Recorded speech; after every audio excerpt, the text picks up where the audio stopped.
사람은 다 행복하고 싶어 합니다. 미국 독립기념서에 행복 추구권이라는 게 있죠. 누구나 다 행복하고 싶어요.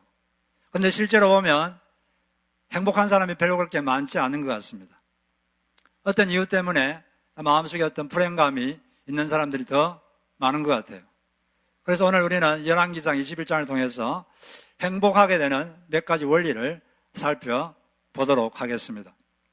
먼저 첫째 원리는 욕심을 다 채우려 할 때가 아니라 욕심을 드러낼 때 행복이 온다는 것입니다. 일어나는 욕심을 다 채울 때가 아니라 욕심을 드러낼 때 그때 더 빨리 행복으로 간다는 것이죠. 욕심이란 부적절한 욕구를 뜻합니다. 금지된 욕구, 이게 욕심이죠. 아합이라는 사람은 북이스라엘의 왕인데 이때는 약 기원전 850년경입니다. 그때는 이스라엘의 남북으로 분단되었는데 북쪽 왕국 왕이었어요. 아합 왕이.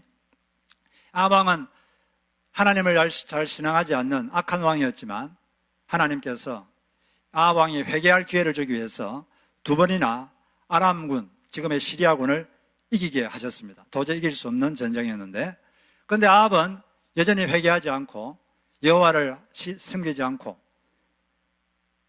그렇게 살았어요. 그래서 오늘과 같은 또 범죄를 하게 됩니다. 아합은 이 사마리아 도시에 왕궁이 있었는데 그 왕궁에 나봇이라는 사람의 포도원이 가까이 있었습니다. 이 아합 왕이 욕심이 생겼어요. 그 나봇의 포도원을 자기가 취해서 거기다가 채소밭을 만들었으면 좋겠다, 이런 생각을 했습니다. 그래서 나봇에 가가지고 너가 그 포도원을 나에게 팔아라, 내가 현찰로 주든지 아니면 더 좋은 포도원을 너에게 주겠다, 이렇게 말했는데 나봇이 그것은 하나님께서 금하시는 것입니다. 우리 조수왕 대대로 물려온 이 토지는 제가 팔 수가 없습니다, 이렇게 말했어요. 왜냐하면 레위기 25장 23절에 보면 토지는 영영이는 팔지 말라, 왜냐하면 토지는 하나님 것이기 때문이다, 이렇게 되어 있습니다. 이 토지를 누가 만들었죠? 지구를 누가 만들었습니까? 하나님이 만드셨거든요. 그러니까 하나님이 소유주시죠. 그래서 토지를 못 팔게 했어요. 그리고 또 토지를 영영이 못 팔게 한 이유는 토지를 팔게 되면 토지를 가진 사람은 계속 부유해지고 토지가 없는 사람은 자꾸 가난해집니다. 부자는 더 부자가 되고 가난한 사람은 자꾸 가난해지고, 그 당시는 농사를 지었기 때문에 토지가 없으면 가난할 수밖에 없죠. 그래서 가난해서 토지를 팔게 되면 그 가까운 친척 중에 한 명이 값을 지불하고 다시 토지를 다시 사도록 했어요. 그래서 그 집안의 토지의 양이 늘 같도록 그렇게 하나님이 하라고 하셨습니다. 그런데 만약에 토지를 대사할 수 있는 친척도 없다, 그럴 때는 50년마다 희년이라는 제도가 있었습니다. 희년이 되면 어떻게 되냐면 토지를 팔아도 다시 원주인에게 다 돌아갑니다. 50년마다. 그렇게 해서 다시 시작하자는 거죠. 다시 시작하자. 부자는 계속 부자가 되고 가난한 사람 가난한 게 아니라 다시 다 토지를 다시 돌려받아서 다시 전부터 다시 시작할 수 있도록 그렇게 했습니다. 여호수아가 가나안 땅을 정복한 다음에 각 지파별로 이렇게 토지를 분배했는데 그 지파별로도 분배가 됐겠죠. 그래서 처음에 분배됐던 그 토지 양을 같이 계속 가지도록 그렇게 하나님은 조치하신 거예요. 그래서 가난한 사람도 없고 부자도 없고 그래서 평등하게 살 수 있도록 했는데 이스라엘 민족들이 하나님을 등지고 하나님 등지니까 하나님의 법을 무시했죠. 그러니까 이제 그런 법을 잘 통용되지 않았는데 이 북이스라엘은 특별히 나라적으로 여호와를 버리고 아합 신을 섬겼던 그런 나라입니다. 그런데도 불구하고 이 나봇이라는 사람은 무릎 꿇지 않은 7,000명이 남아있다 그랬는데 그 우상 숭배하자는 그 7,000명 중에 하나였던 것 같아요. 이 사람은 그래도 다른 사람들은 여호와의 말씀, 하나님의 법을 무시했는데 이 사람은 이 하나님의 말씀을 중시 여겼습니다. 그래서 왕에게 하나님께서 이 토지를 파는 것을 금하십니다, 이렇게 왕인데도 그렇게 말을 했어요. 하나님이 금하자니까 팔 수가 없는 거죠. 그러면 아합 왕이 어떻게 해야 됩니까? 아, 그렇군요 하고 받아들여야 되겠죠. 포기해야 되겠죠. 근데 아합 왕은 포기하지 않았어요. 포기하지 않으니까 어떻게 되느냐? 이 4절에 보니까 욕심을 부리니까 금지된 욕구를 계속 가지고 있으니까 어떻게 됐는가? 4절에 나와 있습니다. 나봇이 아합에게 대답하기를 이르기를 내 조상의 유산을 왕께 줄 수 없다 하므로 아합이 근심하고 답답하여 왕궁으로 돌아가 침상에 누워 얼굴을 돌리고 식사를 아니하더라. 마음이 근심하고 답답하고 또 좌절감이 생기고 원문에 보면 화도 나고 그래서 침대에 누워서 식사도 안 할 정도로 마음이 괴로웠어요. 좌절감, 실패감. 왜 이런 좌절감, 실패감 이런 게 있었습니까? 부적절한 욕구를 품고 있으니까, 욕심을 품고 있으니까 이렇게 된 거예요. 원할 수 없는 것을 원하니까, 원해서는 안 되는 것을 원하니까 이렇게 된 것입니다. 만약 원해서는 안 되는 이 욕심을 버렸다면 이러지 않았을 텐데, 가져서는 안 되는 욕구를 가지니까 좌절감이 생기고 실패감이 생기고 불행감이 생긴 것입니다. 식사도 못할 정도로 고통이 온 것입니다. 여기서 우리는 한 가지 원리를 알게 되죠. 사람은 어떻게 행복해지느냐? 욕심을 다 채우려고 할 때 행복이 오는 게 아니라 욕심을 덜어낼 때 행복이 온다. 그게 행복으로 가는 더 빠른 길이고 더 안전한 길이다. 이것을 여기서 우리가 알 수가 있습니다. 그렇다면 욕심, 이 부적절한 욕구라 그랬는데 이 본문에서 말하는 부적절한 욕구, 욕심은 뭔가? 보니까 남의 것을 탐내는 것입니다. 이미 남의 것이 되어버린 것, 내 것이 될 수 없는 것, 거기에 대해서 미련을 갖고 욕심을 내는 거죠. 출애굽기 20장 11절에 보면 이렇게 되어 있어요. 10계명, 10계명의 제10계명인데 내 이웃의 집을 탐내지 말라. 내 이웃의 아내나 그의 남종이나 그의 여종이나 그의 소나 그의 낙이나 무릇 내 이웃의 소유를 탐내지 말라. 남의 것을 탐내지 말라는 거예요. 남의 집, 남의 차, 배우자, 자녀 탐내지 말라는 거죠. 그런데 아합은 남의 밭을 탐냈습니다. 그 결과 좌절감, 패배감, 근심, 걱정이 막 몰려온 거죠. 우리 남의 것을 탐내면 안 되겠죠. 그리고 또 특별히 이미 남의 것이 되어버린 것에 대한 미련도 버려야 돼요. 사람이 미련을 못 버리면 미련해집니다. 미련을 못 버리면 남이 미워져요. 미련을 못 버리면 자꾸 비용만 증가됩니다. 과거는 바꿀 수 없습니다. 미래만 바꿀 수 있어요. 이미 내 것이 될 수 없는 것, 과감하게 생각을 정리해야 됩니다. 그것이 지혜로운 것이죠. 그리고 또 우리에게는 이 비교의식이라는 게 있습니다. 남과 비교하는 거죠. 비교하기 때문에 불행한 사람이 상당히 많습니다.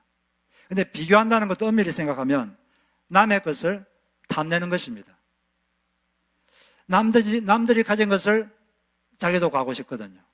남들이 하는 것을 나도 하고 싶고, 남의 자식이 하는 것은 내 자식도 해야 되고, 남들이 하는 것, 남들이 가진 것 자기가 하고 싶고 갖고 싶고, 그런데 못 가지고 못하면 시기심도 생기고 불행감, 패배감 이런 것들이 생기죠. 그래서 이 비교의식이란 것도 가만히 보면 남의 것을 탐내는 것과 맥락을 같이 합니다. 그런데 우리는 남과 비교할 필요가 없습니다. 남과 비교해서 불행해질 필요가 없어요. 각 사람이 처해 있는 상황이 있는데 그 상황에서 최선을 다해 살면 하나님께 영광을 돌릴 수가 있습니다. 이번 주에 어떤 분이 설교를 보내오셔가지고 들어봤는데 거기 보니까 이재수 목사님께서 하신 강연인데 이분은 나이가 15세 때 갑자기 시각장애인이 되었습니다. 한치 앞을 볼 수가 없게 됐어요. 갑자기 그렇게 됐습니다. 그때부터 이번엔 7년 동안 너무나 고통스러웠어요. 감옥에 갇혀 있었습니다. 너무 괴로웠어요. 왜 괴로웠느냐? 자기도 남처럼 살고 싶은데 더 이상 이제 남처럼 살 수가 없구나. 남만큼 살고 싶은데 남만큼 살 수가 없구나. 남만큼 살려면 건강해야 되는데 건강은커녕 눈도 보이지 않습니다. 혼자서는 어디 갈 수도 없어요. 남만큼 살려면 돈도 좀 있어야 되는데 자기 집안은 너무 가난합니다. 건강도 없고 가난하고 너무 고통스러웠어요. 이제 나는 남처럼 살 수 없구나. 남만큼 살 수 없구나. 근데 그렇게 있다가 이번에 1970년도 초에 있었던 빌리 그레암 전도 집회에 참석하게 됐어요. 거기에서 예수님을 알게 됐고 예수 그리스도를 자기 인생의 주인과 구세주로 영접하게 됐습니다. 그때부터 새로운 인생의 원리를 이 사람이 발견하게 됐어요.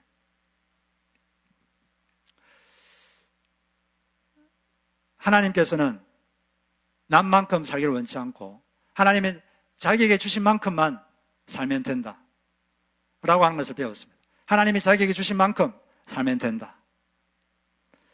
남과 비교할 필요가 없다. 그것을 알고 그렇게 결심하자 마음에 해방감이 생겼습니다. 하나님은 사람을 결과로 평가하지 않거든요. 만약 결과로 평가한다면 불공평합니다. 왜냐하면 IQ 70인 지적장애인과 IQ가 150인 사람과 결과로 비교한다면 그게 공평합니까? 결과로는 공평하지 않습니다. IQ 70인 사람과 150인 사람은 절대로 같은 결과를 낼 수가 없습니다. 하나님께서 평가하는 것은 결과를 가지고 평가하는 게 아니라 삶의 과정에서 어떤 자세로 살았는가, 어떤 재능이 있든지 상관없이 어떤 자세로 살았는가 그것으로 평가한다는 거죠. 착하고 충성되게 그렇게 살았으면 된다는 거죠. 그분 말씀이 착하다 이 말은 바르게 산다. 충성되다 이 말은 최선을 다하여 산다. 그래서 자기가 처한 상황이 어떠든지 상관없이 내가 바르게 최선을 다해 산다면 하나님께서 기뻐하시고 하나님께 영광 돌리는 삶을 사는 것이다. 이것을 깨닫게 된 것입니다. 그래서 그는 자기가 시각장애인으로서 눈도 보이지 않고 가난했지만 내가 지금 처한 이 상황, 이 처지에서 하나님이 내게 주신 만큼만 살자. 내가 주신 상황에서 최선을 다해 살자. 이렇게 그때부터 다시 마음을 다잡고 그렇게 살기 시작했습니다. 그 결과 유학 와서 박사학위도 받고 총신대학교 교수님도 되고 지금 올해 초에 총신대학교 총장이 되셨죠. 그리고 전 세계 약 70여국에 장애인을 섬기는 미랄 선교회를 조직하셔서 많은 장애인들을 지금 섬기고 있습니다. 우리는 다른 사람과 비교할 필요 없어요. 다른 사람과 비교한다는 게 남의 것을 탐내는 것입니다. 우리는 다 재능의 양이 다릅니다. 재능의 크기가 다르고 또 재능이 같아도 처지가 다르면 똑같은 결과가 나올 수가 없어요. 자기 처지에서 자기에게 맞게 살면 되는 겁니다. 개성대로 살면 되는 거예요. 개성대로 사시기 바랍니다. 남처럼 살려고 남만큼 살아야 된다 그렇게 생각하지 마세요. 나대로 살면 되는 거예요. 내가 처한 환경에서 바르게 최선을 다해 살면 하나님께서 기뻐하십니다. 하나님은 우리를 성공하라고 부르는 게 아니라 충성되라고 부르셨습니다. 그리고 또 우리는 사람마다 다 거래대 크기가 다르다는 것을 알아야 돼요. 아무리 열심히 한다고 해서 자기가 원하는 걸 다 얻는 게 아닙니다.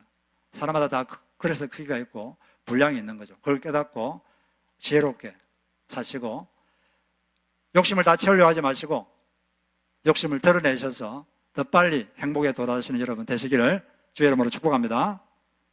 두 번째는 우리가 여기서 어떤 원리를 얻을 수 있느냐. 하나님께서 그어놓으신 선 안에서 사는 것이 행복의 기초라는 것입니다. 욕심을 버리지 않으면 선을 넘게 됩니다. 하나님이 그어놓은 선이 있거든요. 그게 바로 하나님의 계명입니다. 그걸 넘게 돼버려요. 범죄하는 거죠. 실제로 이 아합 왕이 답답해하고 그러니까 더 악했던 이세벨은 아주 악한 여인입니다. 그 여인이 왜 그러냐? 있어서 그렇다 그러니까 아니 왕이 돼서 그것도 해결 못하느냐? 그러면서 나봇이 사는 그 지역의 장로들과 그 귀족들에게 편지를 엄밀히 보냈어요. 그 편지에 이렇게 썼습니다. 금식을 선포하고 공개 회의를 가져라. 그리고 공개석상에서 가짜 증인, 거짓 증인 두 사람을 세워서 이 나봇이 하나님과 왕을 저주하였다고 거짓 증언을 하도록 하여라. 그런 다음에 돌로 쳐 죽여라. 이렇게 밀서를 보냈습니다. 그래서 그 동네에 귀족들과 장로들이 실제로 금식을 선포하고 공개회의를 했습니다. 그리고 거짓 증인을 세워서 거짓말로 이 사람이 이렇게 했다. 이렇게 말하도록 했어요. 그래서 그걸 듣고 사람들이 돌로 쳐서 죽였어요. 나봇을. 그런 다음에 이제 나봇에서 포도원을 뺏으러 갔습니다. 근데 그 결과가 어떻게 되느냐? 욕심을 채우려고 하는 결과가 무엇이었는가? 그때 이제 갈 때 하나님께서 엘리야에게 말씀을 주셨어요. 그 말씀이 뭐냐면 20절부터 24절인데 하나님의 심판이죠. 아합, 너가 너 자신을 팔아 나 여호와 보시기에 악을 행하였으므로 여호와의 말씀이 내가 재앙을 내려 너를 썰어버리리라. 너에게 속한 남자는 다 멸할 것이요 야생 개들이 이세벨의 시체를 먹을 것이다. 무서운 심판이죠. 너희들 집안을 다 멸해버리겠다. 하나님 이렇게 심판하셨습니다. 끝이 안 좋죠. 끝에 웃는 자가 진짜 웃는 사람인데 욕심을 부리니까 이렇게 됐습니다. 사람이 욕심을 채우려고 그러면 선을 넘게 돼요. 이 아합과 이세벨이 넘은 선이 뭐죠? 10계명 중에 2계명을 선을 넘었습니다. 9계명 보면 이웃에 대하여 거짓 증언하지 말라. 다른 사람에 대해서 잘못된 사실을 퍼뜨리지 말라. 그런데 그렇게 해버렸어요. 그리고 6계명에 살인하지 말라. 그런데 그것도 어겨버렸어요. 하나님께서 선을 그어놓은 것은 우리를 그 선 안에서 이렇게 안전하게 살도록 하기 위한 것입니다. 자유롭게. 여러분, 우리가 빌딩에 가면 빌딩 옥상이 있잖아요. 옥상에 올라가면은 뭐가 있죠? 옥상을 쭉 둘러서 뭐가 있죠? 난간이 있습니다. 난간이 둘러쳐 있어요. 난간이 왜 둘러쳐 있습니까? 난간을 넘었으면 떨어져 죽는 거죠. 이 선을 넘지 말라는 겁니다. 난간을 넘어서지 말고 그 옥상에서 햇볕도 즐기고 공기도 마시고 경치도 즐기고 자유롭게 살아라는 거죠. 선을 넘지 말라는 겁니다. 우리를 위해서 이 선을 이렇게 하나님께서 만들어 놓은 거예요. 우리 사람들 사이도 마찬가지입니다. 사람들 관계도 넘지 말아야 될 선이 있죠. 사람이 친할수록 선을 넘으면 안 됩니다. 그래야지 관계가 오래 가죠. 그래서 우리는 가까울수록 더 예의를 지키려고 애를 쓰는 것입니다. 이 선을 넘으면 안 되는데 아합의 선을 넘어버리자 하나님으로부터 심판을 받게 된 것입니다. 하나님의 선이 바로 이 하나님이 주신 계명인데 이 계명 중에서도 이 큰 계명이 10가지가 있죠. 이걸 10계명이라고 그러고 그런데 하나님이 준 선을 3가지 의미로 요약을 해보면 다음과 같습니다. 첫째는 뭐냐? 무엇을 하되 하나님과 관계를 해치지 않는 범위 내에서 무엇을 하라. 경제활동도 하고 취미활동도 하고 사회활동도 하라. 두 번째, 남을 해치지 않는 범위 내에서 무엇을 하라. 이게 두 번째 선입니다.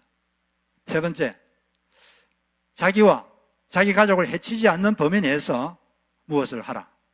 특히 자기 건강. 이 내에서 우리는 경제활동도 할 수 있고 취미활동도 할 수 있고 사회활동도 할 수 있습니다. 자유롭게 할 수 있습니다. 이 선을 넘으면 안 돼요. 첫째로 하나님과의 관계를 해치지 않는 범위 내에서 뭘 하라 그랬어요. 그런데 하나님을 멀리하면서까지 뭘 자기가 추구하고 이것을 우리는 내자로 뭐라 그럽니까? 우상숭배라 그러죠. 하나님보다 더 다른 걸 추구하는 것. 어떤 사람은 사업이 잘 안 되고 일이 잘 안 될 때는 열심히 예배도 드리고 주님을 섬기다가 갑자기 사업이 잘 되고 막 그러면 이제 예배도 안 드립니다. 바쁘다는 핑계로. 그건 하나님보다 다른 게 더 우선되는 거죠. 이걸 우리가 우상숭배다 이렇게 말을 합니다. 그래서 하나님께서는 그런 일이 없도록 하기 위해서 한 가지 선을 가져왔어요. 그 10계명에 보면 4계명이 뭡니까? 4계명이 6일 동안은 열심히 일하고 하루는 쉬라. 이게 하나님이 그어준 선입니다. 하루는 몸도 쉬고 또 이모션도 새롭게 하고, 특별히 우리의 영이 예배드리면서 영을 소성케 하라, 영을 새롭게 하라. 그렇게 하나님 선을 그어준 거예요. 그리고 남에게 선행을 하는 일도 하고, 그게 바로 7일 중에 하루는 그런 일을 하라고 하나님께서 말씀하셨습니다. 프랑스 대혁명 때 그때 일요일을 없앴습니다. 쉬는 날을 없앴어요. 더 열심히 일하려고. 그런데 조금 있다 보니까 그렇게 하니까 국가의 건강도가 붕괴되는 것을 느꼈습니다. 그래서 다시 부활시켰습니다. 우리는 뭘 해도 하나님과의 관계를 해치지 않는 범위 내에서 해야 돼요. 또 하나님께서 하라고 하신 일을 게을리하지 않는 범위 내에서 우리는 자유롭게 뭔가를 할 수가 있습니다. 이걸 넘었으면 우상숭배가 되는 것입니다. 두 번째는 남을 해치지 않는 범위 내에서 우리는 자유롭게 할 수가 있습니다. 경제활동도 할 수 있고 할 수 있어요. 그리고 세 번째, 자기를 해치지 않는 범위, 자기 건강, 자기 가족을 해치지 않는 범위 내에서 우리는 할 수가 있어요. 안 그러고 무리하게 하다 보면 지금은 자기 건강을 희생하면서 돈을 버는데 나중에는 돈을 희생해서 건강을 다시 회복시켜야 될 그럴 때가 올 때도 있게 되는 것입니다. 그래서 우리는 하나님이 정해놓으신 선을 넘지 않아야 되는 것입니다. 그것이 바로 우리 행복의 기초, 파운데이션이 되는 것이죠. 마지막으로 하나님께서 우리에게 말씀하신 세 번째는 고집 부리면 고통이 지속되지만 회개하면 행복이 회복된다. 따라해 보겠습니다. 고집 부리면 고통이 지속되나 회개하면 회복된다. 네. 엘리야를 통한 하나님의 무서운 심판을 듣고 아합은 겸비하게 됐습니다. 회개했다는 말을 안 쓰고 하나님이 겸비했다 이런 말을 쓰는데 그의 옷을 찢고 굵은 배로 몸을 동이고 금식하고 풀이 죽어 다녔어요. 이것을 보고 하나님이 말씀하셨어요. 열왕기상 21장 29절 아합이 내 앞에서 겸비함을 너가 보느냐 그가 내 앞에서 겸비함으로 내가 재앙을 저의 시대에는 내리지 아니하고 그 아들의 시대에야 그의 집에 재앙을 내리리라. 근데 사실 이제 여기서 아합이 진정으로 회개한 건 아닙니다. 회개란 말이 없잖아요. 지금 두려우니까 겉으로 회개하는 겉으로의 회개죠. 진심의 회개가 아니라. 그렇기 때문에 아들 때에 가서 이게 다시 불이 임하죠. 우리가 예수를 진정으로 믿고 진정으로 회개하면 하나님께서 용서해 줍니다. 물론 죄를 지으면 죄에 대한 컨시퀀스는 있죠. 죄가 갖고 있는 자연스러운 결과 그런 것을 우리가 겪게 되지만 하나님보다 직접 벌을 받거나 그러지는 않죠. 그런데 이 아합은 회개하는 척이라도 했는데 그런데도 하나님께서 이 재앙을 보류해 줍니다. 진정으로 회개했으면 어떻게 될지 모르죠. 우리가 진정으로 회개하면 모든 게 회복됩니다. 이 아합이 이렇게 겉으로 회개해도 하나님 이런 은총을 주시고 자비를 베풀어 주시는데 진정으로 회개할 때 회복되는 거예요. 회개와 겸손은 대단한 파워가 있습니다. 회개하면 끊어졌던 생명의 흐름이 다시 연결돼요. 막혔던 게 풀리고 끊겼던 게 연결됩니다. 회개하면 다시 무지개가 뜹니다. 회개하지 않으면 무지개가 뜨지 않아요. 우리가 잘못하는 것도 문제지만 더 큰 문제는 잘못하고서도 자기 잘못을 모르고 알아도 돌이키지 않는 것. 이게 더 큰 문제입니다. 하나님은 자비로우시기 때문에 우리가 진정으로 회개하면 끊어졌던 하나님의 생명을 다시 부어주시고 모든 끊겼던 것들을 다시 연결시켜주는 그런 생명의 역사가 우리 가운데 있게 되는 것입니다. 회개와 겸손은 강력한 파워가 있습니다. 그래서 우리는 다음과 같은 종류의 간증을 종종 들을 때가 있습니다. 어떤 사람이 이 목 부위에 현대의술로는 도저히 고치기 힘든 아주 큰 질병이 걸렸어요. 목숨이 걸린 그런 질병입니다. 그래서 이분이 병원에 입원해 있는데 그 목사인 아들이 와가지고 다음과 같이 말했어요. 아버지, 지금부터 과거를 생각하시면서 잘못한 것이 있다고 생각하시면 무조건 하나님 잘못했습니다. 용서해 주세요. 라고 회개 기도를 하세요. 그리고 또 과거를 돌아보면서 다른 사람에게 상처받은 것이 있다고 생각되시면 하나님, 무조건 하나님 그 사람을 용서합니다. 이렇게 하면서 주님께 용서 기도를 하세요. 이렇게 말했습니다. 그분이 시킨 대로 했어요. 그때부터 과거를 돌아보면서 잘못한 게 생각나면 하나님 제가 잘못했습니다. 용서해 주십시오. 계속 회개 기도하고 또 자기에게 상처 준 사람 그런 사람이 있으면 하나님 제가 그 사람을 용서합니다. 용서하는 기도를 하고 이렇게 한 달 정도 했어요. 그러다 보니까 처음에는 그랬는데 나중에는 뭐 기도하다 보니까 눈물이 나고 막 그랬습니다. 근데 한 달 정도 기도했는데 한 달 뒤에 꿈을 꿨어요. 꿈을 꿨는데 꿈속에 예수님이 나타나가지고 그 사람 속에 있는 목에 있는 것들을 병든 것들을 다 뜯어냈다고 합니다. 근데 그 다음 날부터 몸이 다 회복되고 나았다고 하는 그런 이야기를 들었어요.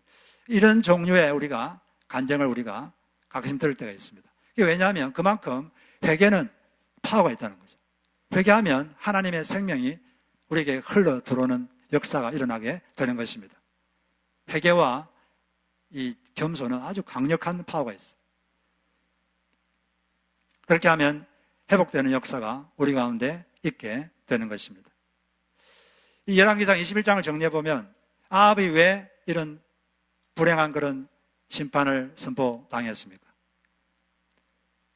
잘못된 욕심을 가져서 그렇죠. 그러니까 또 선을 넘게 되고 사람들은 왜 욕심을 부릴까요? 왜 부적절한 욕구를 자꾸 욕구할까요?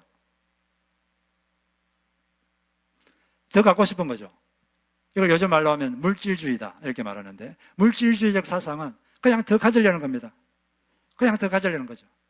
더 가지면 더 행복할 거야. 근데 예수님께서는 그게 아니다 이렇게 못 박았어요. 누가복음 12장 17절 보니까 상과 모든 탐심을 물리치라. 사람의 생명이 그 소유에 넉넉한데 있지 아니하니라. 더 많이 가진다고 행복해지는 것이 아니다. 중요한 건 마음 자세가 중요하다. 이미 주신 것을 누리는 것, 이게 더 중요해요. 그리고 자기가 처한 상황에서 최선을 다해서 사는 것, 이런 자세가 사실은 더 중요한 것입니다. 욕심 때문에 사람들 더 가지려고 그래요. 그런데 또 사람들이 더 욕심내는 건 두려움 때문에 그런 경우가 사실 더 많습니다. 두려우니까, 불안하니까 더 가져서 더 안전하게 한번 해보려는 거죠. 그런데 예수 믿는 사람들이 두려워한다는 것은 자신을 하나님 자식이 아니라 자기를 과로 여기고 있는 것입니다. 사실은. 제가 이번 주에 갑작스러운 예기치 않았던 제멋대는 비용이 발생했어요. 그러니까 제 마음에 여유가 없어지고 조급해지는 것을 느꼈습니다. 그러다 보니까 마음이 여유가 없고 조급해지니까 그 일과 관계된 사람에게 좀 실수를 하게 됐어요.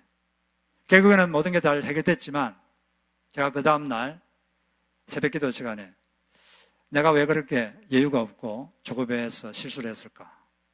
곰곰이 기도하면서 실수를 그 생각을 해봤습니다. 제가 내린 결론은 내게 일시적으로나마 믿음이 부족했구나. 하나님이 내 아버지라는 그 인식이 잠시 내가 붙들질 않았구나. 하나님이 아버지라는 것을 붙잡았다면 잠시라도 흔들리거나 이유를 못 가지거나 조급하지 않았을 텐데 내가 잠시 흔들렸구나. 하나님이 내 아버지라는 인식이 흔들렸구나. 내게 믿음이 부족했구나. 내가 하나님의 자식이라는 믿음이 잠시 흔들렸구나. 그게 문제라는 것을 제가 알게 됐습니다. 저는 그때 하나님 앞에 회개했습니다. 하나님 저희 불신을 용서해 주시옵소서. 그때부터 자주 가끔씩 이렇게 말합니다. 나는 고아가 아니다. 나는 하나님 자식이다.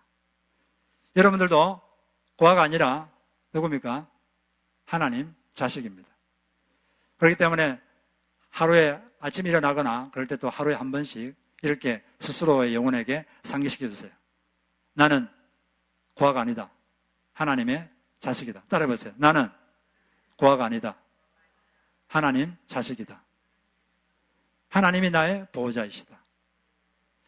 그걸 자주 상기시키시기 바랍니다. 히브리서 13장 5절을 보면 돈을 사랑하지 말고 있는 바를 족한 줄로 알라. 그가 하나님께서 친히 말씀하시기를 내가 결코 너희를 버리지 아니하고 결코 너희를 떠나지 아니하리라 하셨느니라. 하나님 자식답게 마음의 여유를 가지시고 욕망을 다 채우려고 하지 마시고 드러내시기 바랍니다. 남과 비교하지 마시고 자기에게 주어진 만큼 살면 됩니다. 그러면 하나님께서 다 영광 받습니다. 자기에게 주어진 재능의 양, 처지, 거기서 최선을 다해 살면 하나님께서 기뻐하십니다. 그 선을 넘었더라도 진정으로 회개하고 하면 하나님께서 다시 회복시켜 주십니다. 그렇게 하심으로써 주님이 주고 싶어 하시는 주님 안에서의 행복을 누리시는 여러분 되시기를 주의 이름으로 축복합니다.